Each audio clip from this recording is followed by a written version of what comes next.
Hi everyone, welcome back to Spreadsheet Solving. As we've seen in a previous video, this is a powerful application that you're looking at, a data organization log that we've called the Goal Tracker.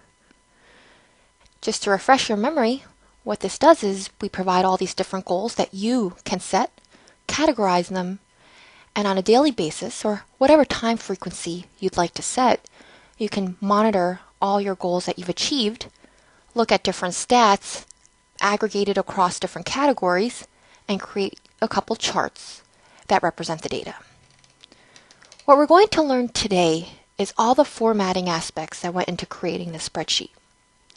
So let's imagine that we start off with a clean slate.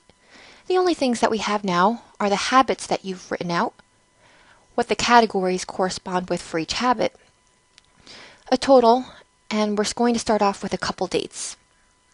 The first thing we're going to explore is how to bold and italicize certain cells. So in this case, we'd want to bold habit, category, and total. So all you'd simply have to do is highlight those cells, go into the format up here, and click on bold.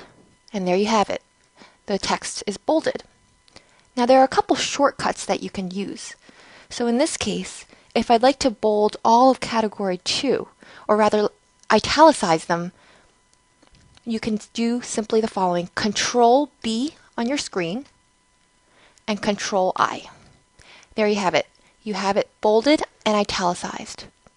Another way you can italicize is the same way you've done it for bolding.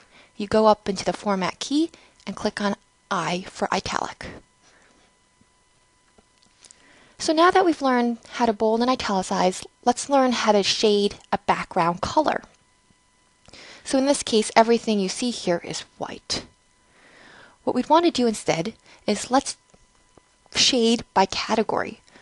So for an example, for the health category, if I shade all the columns that I'd like with a background color of orange, shade them, I'd go here to this little text background color button, click on that button there, and we'll assign it with a color of orange.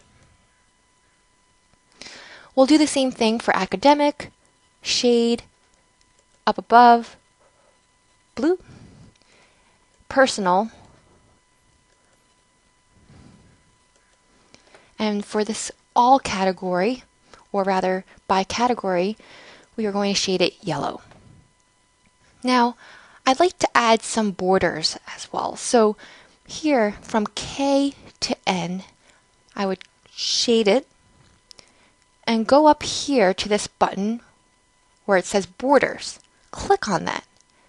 And what I'd like to have happen is have a side border on both the right and left hand sides. So in effect, we've created a frame. I'd also like to make a distinction between the all and the by category sums, so I'll highlight column K and do the same thing and frame it on the right side. So in effect, I've created a right border.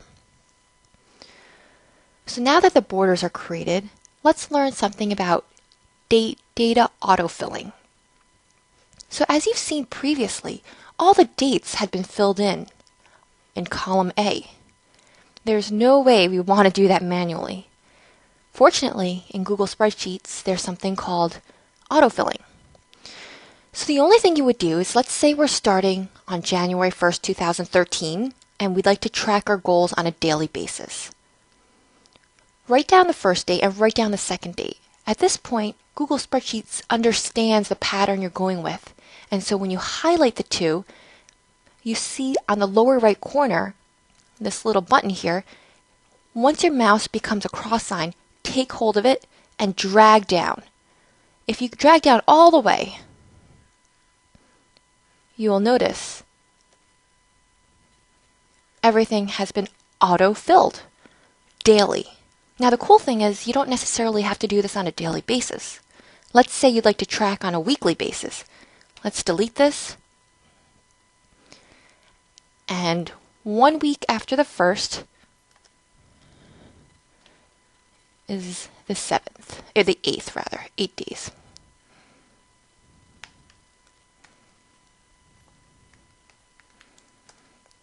and you'd like Google Spreadsheet to autofill it on a weekly basis, drag it down. We can drag it down as far as we want, and there you have it. You have a weekly subset of data in column A. Finally, the last thing we'd like to do is we'd like to freeze the pane. What freezing enables you to do is when you scroll down on your spreadsheet, a couple of the rows and columns will be automatically be listed on the top. So all we would do for freezing rows is go into View, and I'd like to freeze row 3. At that point, no matter how far down you scroll, these 3 rows will always be visible. And there you have it. Today we've learned how to bold and italicize, shading different background colors, creating borders, data autofilling, and freezing rows. For the next video, we will explore all the different formula that went into creating the goal tracker. Thanks so much!